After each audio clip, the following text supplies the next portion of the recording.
আমরা অনেকে গরু পালন করি, কিন্তু গরু পালন করার ক্ষেত্রে কিছু জায়গা আপনাকে সিলেক্ট করতে হবে, যে জায়গাটি হবে খুবই স্বাস্থ্যকর।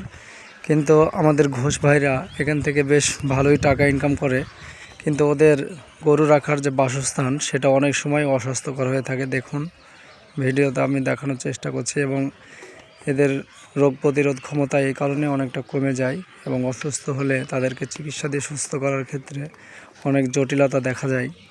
তো এক্ষেত্রে অবশ্যই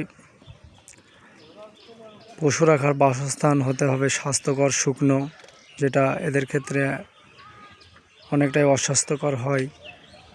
এবং বর্ষার সময়তে তো খাটালে ঢোকাই মুশকিল হয়ে যায়। তো আমি বলবো ঘোষ ভাইদেরকে যে আপনারা আপনাদের গরু রাখার জায়গাটি অবশ্যই শুকনো জায়গা নির্বাচিত করুন, মেঝেটা ঢালাই করে দিন অল্প খরচের মধ্যে। দেখবেন আপনার পশু আরও দ্রুত বৃদ্ধি এবং সঠিক পরিমাণ দুধও পাবেন আপনি, এবং রোগ প্রতিরোধ ক্ষমতাও বৃদ্ধি পাবে, এবং খাটালে যে সমস্যাগুলো দেখা যায় সেগুলো অনেকাংশে কমে যাবে।